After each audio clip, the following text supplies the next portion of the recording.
Profesor Carlos Italiano, un gusto que esté en el programa. Para mí también es un gusto poder venir a hablar de este tema, fundamentalmente.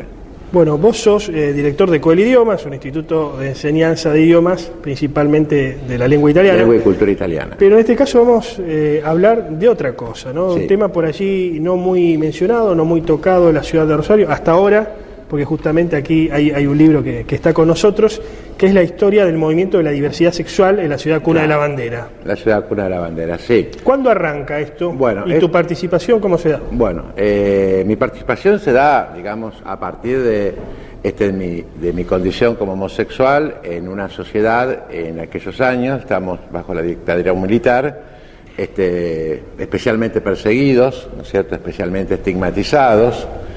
Y bueno, años 70, digamos. Sí, tirando más a los 80, ¿no es cierto? Fines de la dictadura.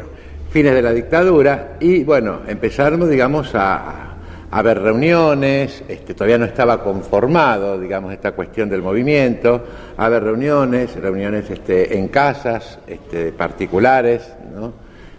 Los días domingo, por eso nos llamábamos las dominicas, Claro. Y un poco como, digamos, ir viendo qué es lo que se podía ir haciendo, porque ya había empezado también una especie de renacimiento o de despertarse, ¿no?, de todo esto que nos estaba ocurriendo, además de la dictadura que estábamos padeciendo. Pero bueno, digamos que esto toma... Sí, digamos que era una sociedad muy reprimida en cuanto, ¿no?, muy reprimida a sus y derechos. represora. Sí, reprimida y represora. Con, no te olvides, una Liga de la Moralidad que teníamos nosotros, ¿no?, con una homosexualidad estigmatizada también por el Código de Faltas. Claro. Porque la homosexualidad no era delito, pero las expresiones homosexuales estaban penadas por el Código de Faltas de la provincia de Santa Fe, con muchos desaparecidos inexplicables también entre nosotros, ¿no es cierto? Y bueno, todo el deseo también de empezar a conformarse, y existió una persona, fallecido hoy, nuestro mentor, el que lo generó de alguna forma con sus visitas, que fue Juan Carlos Espina, bioquímico. En Rosario. Aquí en Rosario, y que ahora tenemos la gran satisfacción, después de tantos años, que la casa LGBT LGBT, digamos, la Casa de Diversidad Sexual de la ciudad de Rosario, por decisión del Consejo Deliberante y a propuesta de la gente de diversidad sexual y de nosotros que conformamos con él el MLH, Movimiento de Liberación Homosexual, va a llevar su nombre, ¿no? Que es lo justo, porque aparte a nosotros nos tocó justamente después en esos años lidiar, ya en época de democracia, pero en la transición, con el HIV. Claro, ahora, uno ha escuchado por allí, al menos yo particularmente, del Movimiento de Liberación Homosexual, pero como sucede con la mayor parte de la historia argentina, es contada desde Buenos Aires, claro, desde el centralismo porteño, y uno por ahí escuchó Perlonger, Néstor Perlonger, bueno, Néstor Perlonger, Juan José Seblelli, pero desde Buenos Aires, ¿no? Claro. No sabía yo particularmente que había tenido una asistencia acá en Rosario. Sí, digamos, lo nuestro es posterior a Perlonger y mucho más paralelo a la CHA de Buenos Aires, de Jauregui. Claro. Somos más o menos del mismo año, con respecto a Perlonger, bueno, él es de los años 70. Claro, anterior, tiene que huir a Brasil, ¿no es cierto? Realmente un perseguido, no solamente por su sexualidad, sino un perseguido político, ¿no? Una vida muy trágica, un escritor como pocas veces ha parido la literatura, ¿no? Con esa sensibilidad. Y lo nuestro, bueno, se empieza a gestar desde ese ángulo, empezando, digamos, con lo difícil que era, porque no era solamente, estábamos ya en una primavera democrática prácticamente, en la transición, pero bueno, era primavera para muchos y todavía seguía siendo invierno para algunos como nosotros. Claro. No es que fuimos por los organismos de derechos humanos, ni por los partidos políticos, fuimos, digamos, recibidos con los brazos abiertos. Bueno, incluso en la izquierda había una visión bastante particular sobre la homosexualidad. Muy particular, digamos, obviamente. Porque, a ver, en ese hombre nuevo que se pensaba y que se buscaba, no estaba incluida la homosexualidad. No, porque no, justamente porque no generábamos una unidad de producción. Es decir, pero hoy, digamos, los planteos han variado, ha variado también, digamos, la cuestión histórica, por lo tanto, esas ideologías de primera instancia han tenido que ir modificando lo suyo, pero nosotros, me acuerdo, en su momento fuimos convocados por el MAS. Claro, el movimiento al socialismo. Claro, si bien nunca llegamos, digamos, a concretar una verdadera posición nuestra, mejor dicho, nunca llegamos a sentirnos incluidos en su plataforma, ¿no es cierto?, dentro de las propuestas que ellos hacían.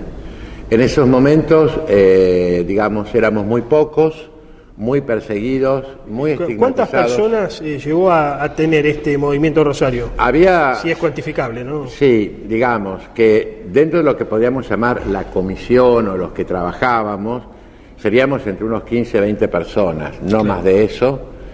Mucha gente también, ojo, en la homosexualidad no es una cosa que en aquellos años, a veces tampoco en estos, se asumía de hoy para mañana. Tenía costos terribles, claro. Tenía costos de que te costos echaran sociales, laborales. Sí. Laborales, que te echaran de tu casa, la prensa, y por ejemplo mi tesis de maestría en historia justamente se trabaja sobre cómo nos persiguió la prensa y nos estigmatizó la prensa escrita fundamentalmente, porque aún en épocas ya en democracia, cuando se detenía a alguien por estar infringiendo las normas del Código de Falta... Claro, era una contravención. Sí, pero te publicaban nombre, apellido, dirección, DNI, o sea, le podía caber duda, y quién sabe si podía volver a tu casa y a tu barrio, ¿no es cierto?, claro, a vivir. Y muchas veces cuando, como el vestirse con ropa femenina también estaba penado, hasta tenían el mal gusto, ¿no es cierto?, de describir las prendas femeninas pero con el objetivo de estigmatizar, con el objetivo de denigrar, de castigar. Sí, ni hablar donde, bueno, las personas que eran por decir detenidas eran golpeadas, maltratadas. Ni hablar, y mejor que, digamos, yo prefiero, yo fui también parte de esas personas, en más de una redada, en más de una... redadas, justamente. En una redada en los boliches gay que intentaban inaugurarse, al otro día te caía la policía y estacionaban los colectivos de línea en la puerta del boliche y no tenía oportunidad, abrían la puerta del boliche y entraba al colectivo, y de ahí a la jefatura o a la comisaría que te tocara. Ahora, había particularmente un señor de la policía de apellido Stanger que nos odiaba particularmente y que nos perseguía particularmente. Ahora, termina el gobierno militar, después de ese fracaso de la guerra de Malvinas, termina el gobierno militar, teóricamente vuelve la democracia, pero los derechos no estaban demasiado reconocidos, y por otra parte empieza a cundir aquí el flagelo del SIDA, ¿no? El flagelo del SIDA. Flagelo del SIDA, que aquí llega un poco más tarde, corregime si me equivoco, pero no llega a los primeros 80, llega un poquito más tarde, me parece, ¿no? Porque... es decir... Aquí el primer caso de SIDA que tenemos nosotros es entre el año 81 y 82. Que no se publicara es una cosa muy diferente. Claro. Que es una cosa muy diferente. Yo, en investigación histórica, analizo todo lo que se realizó a nivel de simposios de medicina, de congresos de medicina, convenciones de médicos, ¿no es cierto? Y en todos esos años no hay un solo tema sobre el SIDA. Un solo tema de argumento de reunión. El tema de SIDA eclosiona cuando muere Ross Jackson en 1985, que es donde la prensa no pudo detenerlo ni contenerlo, y entonces ahí es cuando recién se empieza a hablar masivamente del SIDA. Pero mientras tanto, y reconocido por el doctor Fay, ¿no es cierto?, que era era un bioquímico, digamos, célebre, el bioquímico rosarino. Ellos ya se tenía conocimiento de esto del SIDA, solo que, como yo un día le dije a Fay, o ustedes no comunicaban o la prensa no publicaba, claro, desde la universidad. Entonces, se la llamaba la peste rosa. La peste rosa, sí.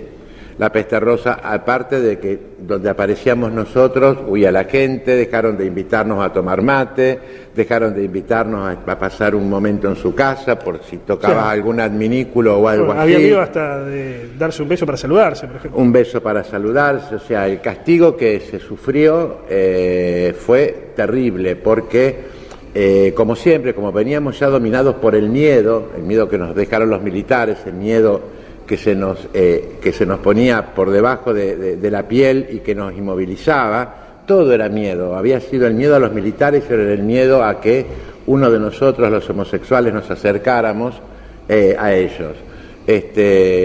Nosotros comenzamos a hacer en el Movimiento de Liberación Homosexual y bajo los auspicios, digamos, y con el trabajo del doctor, del bioquímico Juan Carlos Espina, con el gran secretariado que hizo Adrián Sánchez, que ahora está en Londres, pero fue el gran dirigente nuestro también. Empezamos a hacer también muchas reuniones, reuniones, fiestas, distintas actividades, porque necesitábamos juntar dinero para poder hacer los análisis. Claro. Porque los análisis a nosotros nos los querían hacer, sí, pero nos exigían nombre y apellido y no código. Y nosotros nombre y apellido en esas instancias no íbamos a entregar. Claro. Entonces tuvimos que hacerlo vía Uruguay, todo un proceso bastante... ¿Eso en qué año estamos hablando? Sí, estamos hablando de los años ya 87, 88, ¿no es cierto? Ya una democracia algo crecidita, pero el estigma seguía y la persecución seguía también. También tuvimos que hicimos también actividades de tipo cultural, siempre con algún objetivo, no digamos económico, pero sí había un beneficio que necesitábamos nosotros para poder subsistir como movimiento, como grupo que tiene como organización. Sí. Como organización. Trabajamos también con un grupo de transformistas santafesinos maravilloso. ¿Venían para esa época figuras nacionales como Carlos Jáuregui? No tuvimos nosotros un contacto, o sea... No venían, a ver, porque no tenían la posibilidad, o no pensaban expandirse, o no venían porque no consideraban a Rosario... Claro, es decir, porque vamos a lo siguiente, con todo el mérito que tiene Carlos Jáuregui, La Chá, etcétera, ellos desde Buenos Aires se dijeron Comunidad Homosexual Argentina, claro, como la Revolución de Mayo, ¿no es cierto? Claro. Todo para ser argentino tiene que ser porteño. Y bueno, ellos eran la Comunidad Homosexual Argentina, pero que estaba concentrada prácticamente en Palermo, Retiro, ¿no es cierto? En la calle de la Avenida Santa Fe. Sí, cuando había toda una realidad allende esos límites, claro, ni hablar allende los límites incluso de Rosario, del interior más profundo de la Argentina, donde obviamente la sociedad y las costumbres eran otras. Ahora, ya terminando los 80, vienen los 90. A principios de los 90 está la muerte de Freddie Mercury, una de las personas, uno de los íconos mundiales de la música, que eso también impactó aquí. A fines de los 80 estuvo lo de Federico Moura, cantante de Virus, también, que empezó a generar otra conciencia. También era una época de la droga intravenosa, esto hay que decirlo. La droga intravenosa, por supuesto. La droga intravenosa, que muchas personas murieron prácticamente. Por eso, comienzan a aparecer ya figuras que, de alguna forma...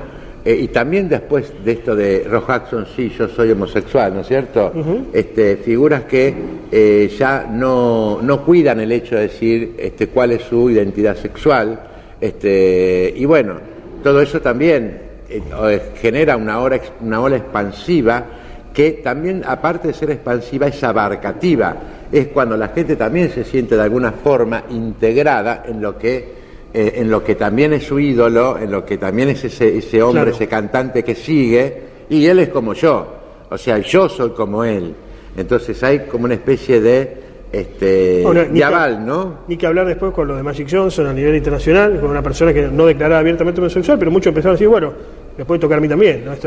Nadie está exento de... Asimismo empiezan a aparecer los cócteles, que para esa época eran costosísimos. Muy costosos. Y no eran como hoy, que son muy pocas pastillas. No, por eso. Eran muchas pastillas que tenían que tomarlas a una hora determinada, con lo que eso te afectaba al organismo. Más allá de eso... Era una situación muy complicada, digamos. Sí, pero más allá de eso, que los eminentemente médicos, y que obviamente lo decís con mucha certeza, ¿no? Y que es así, había algo de lo que nadie te salvaba más allá de los cócteles y de los cócteles. El famoso ZT. Claro, de las pastillas, de los progresos que podía hacer la medicina. Era esa familia que te dejaba morir solo. Muchos de nosotros han muerto lejos de su familia, exiliados de su familia, y ese era el verdadero virus, esa era la verdadera enfermedad, ese era el verdadero dolor, que te echen del seno de tu familia, del seno de tus afectos originarios, por el solo hecho de ser homosexual. Todo esto está compilado en este libro que pasamos justamente a mostrar, y que se llama Por aquí caminaron, aportes para una historia de la diversidad sexual en Rosario. Háblanos un poco del mismo. Sí, este libro está hecho en base a ensayos, compendiado por el profesor y licenciado Guillermo Lobagnini, un puntal, un representante excelso realmente de lo que son las luchas por la diversidad sexual a nivel no solamente a nivel local, sino que es una figura nacional e internacionalmente conocida y que lo tenemos entre nosotros. Él tuvo la iniciativa de compendiar trabajos que se realizaron con respecto a la primera historiografía orgánica de lo que ocurrió aquí. Mi ensayo se refiere específicamente al trabajo de la prensa en contra nuestra, a esa persecución terrible. Otros analizan la cuestión de las primeras organizaciones, la acción de las ONG. Otras hablan, Manuel Temer habla justamente sobre el MLH, Guillermo habla fundamentalmente también sobre todo el decurso de las luchas a través de Vox, ¿no es cierto? Sí, su organización. De su organización. Entonces, tiene el gran valor este libro, ¿no es cierto?, de poder compendiar o poder dar esos primeros pasos hacia una historia escrita de la homosexualidad de Rosario, documentada, porque así como está esto de Guillermo, está lo mío, que es en gran parte, una mínima parte, digamos, pero que está sacado en gran parte de mi tesis de maestría en historia. Están otros aportes de otros profesionales, o no profesionales, pero que han sido luchadores de primer orden a través de 6 ensayos que compendian el libro. Finalmente quería pedirte una reflexión, ¿no?, sobre el tema de la diversidad sexual hoy en día. Vos hablabas de una palabra, homosexualidad. Hoy esa palabra ya no es insulto, pero tampoco quizás se habla de homosexualidad, se habla de diversidad sexual, se habla de LGBT. Y Q, le han agregado otras letras de otras preferencias sexuales. Queens, etcétera, sí. Existe la ley de matrimonio igualitario a nivel nacional, la ley de identidad de género. Aquí en la provincia de Santa Fe inclusive se ha hecho mucho, y la ciudad de Rosario, hay que hablar primero, después la provincia de Santa Fe, hay que decirlo, con el Partido de la Rosa, con el socialismo, por rescatar los derechos de la persona de diversidad. Hoy prácticamente es una realidad esto. Una reflexión sobre lo que hoy vivimos, en un momento donde dista bastante las cosas de lo que vivieron ustedes, ¿no? Una reflexión es que supongo que me acuerdo de los guerreros de la antigüedad que hacían esas largas campañas y que a veces llevaba varias generaciones de una civilización contra otra o de la opresión, ¿no es cierto? Y que después de logradas estas victorias, ¿no?, se siente como un cansancio y como un descanso al mismo tiempo. Es decir, la lucha no termina, la lucha no terminó. Continúa, ¿por qué? Porque esa sensación, ¿no es cierto?, de tener que acusar o de tener que estigmatizar al que es diferente de mí, sigue y puede llegar a cambiar de objeto. Los homosexuales, los judíos, los negros, los bajos, los altos. El otro. Es el otro cultural, el otro diferente, la otredad. Es lo que. Yo lo que diría es que aquellas personas que se ocupan tan específicamente de señalar la sexualidad del otro, justamente están denotando que no son capaces de señalar la propia. Y que por eso le está molestando. A mí me molesta la sexualidad del otro y la persigo cuando yo tengo graves problemas sexuales, porque si no, no me molesta que a vos te guste una chica, que a otro le guste un chico, que a otro le guste lo que le guste, ¿no es cierto? O sea, no me puede molestar, porque una cosa es la vida íntima, como yo me llevo con mi vida íntima, en tanto yo no lesione derechos, claro, ni fuerce, ni fuerce, ni sea violento, y otra cosa es como vos sos feliz. O sea, ir contra la sexualidad del otro es ser realmente un soldado de la infelicidad. ¿Pensás, por último, que las personas que hoy representan de alguna manera la lucha por la diversidad sexual o quienes la exhiben en los medios masivos de comunicación principalmente, valoran todo lo que pusieron ustedes para que esta situación tenga lugar hoy? Digamos, todas estas luchas, ¿valoran? O primero si las conocen y luego si las valoran en su justa medida. A ver, tiene dos aspectos para responderte. Si las valoran o no las valoran. Hay que ver cuándo las valoran también. Yo, como militante, activista de la primera hora, cuando fue la sanción de la ley de matrimonio igualitario, me acuerdo que fue eso de las 4 y pico de la mañana, me dije, yo me voy a quedar hasta último momento, porque no salía nunca esa votación, porque me lo merezco, porque mis compañeros se lo merecen, porque mis compañeros también de identidad sexual se lo merecen, porque la lucha tiene que ver con esto.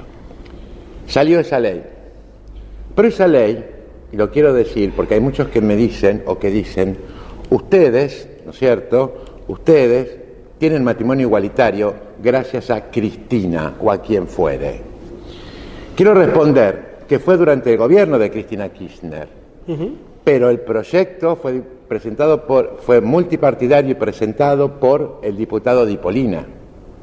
Que una cosa se haya hecho bajo un gobierno no significa que nosotros, todos los que luchamos, todos los que sustentamos esta lucha, todos los que murieron, todos los que fueron encarcelados, todos los que fueron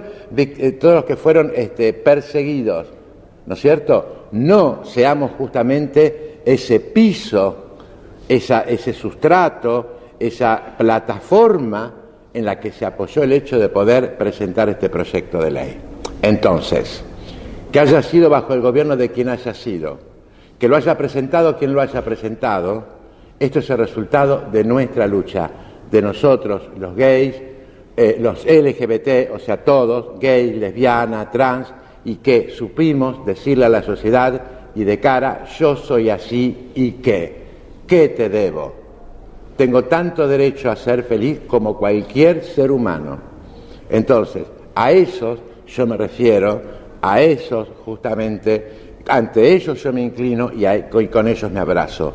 No, esto no tiene otra connotación política. Nosotros nos debemos a nosotros mismos y a un entero parlamento compuesto por senadores y diputados esta ley, pero fundamentalmente a nuestra lucha. Carlos Italiano, muchas gracias.